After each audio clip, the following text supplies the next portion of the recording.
ಮಗಧ ದೇಶದ ಅರಸ ಬೃಹದ್ರಥನಿಗೆ ಇಬ್ಬರು ಹೆಂಡತಿಯರಿದ್ದರೂ ಮಕ್ಕಳಾಗಲಿಲ್ಲ. ಹಾಗಾಗಿ ಚಂಡ ಕೌಶಿಕ ಮುನಿಯ ಸೇವೆ ಮಾಡತೊಡಗಿದರು. ಪ್ರಸನ್ನನಾದ ಮುನಿಯು ಒಂದು ಚ್ಯುತ ಫಲವನ್ನು ಅಭಿಮಂತ್ರಿಸಿಕೊಟ್ಟು ಇದನ್ನು ನಿನ್ನ ಹೆಂಡತಿಗೆ ತಿಳಿಸು, ಮಕ್ಕಳಾಗುವುದೆಂದು ಹರಸಿದರು. ಪರಿಣಾಮವಾಗಿ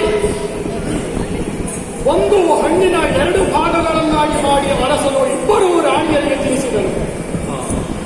ಪರಿಣಾಮವಾಗಿ ಇಬ್ಬರು ರಾಣಿಯರು ಒಂದು ಮಗುವಿನ 2 ಭಾಗಗಳನ್ನಾಗಿ ಹೆತ್ತರು. ವಿಸ್ಮಯಾರ್ಹಕವಾದ ಹೋಳುಗಳನ್ನು ಕಾಡಿಗೆ ಎಸೆದರು.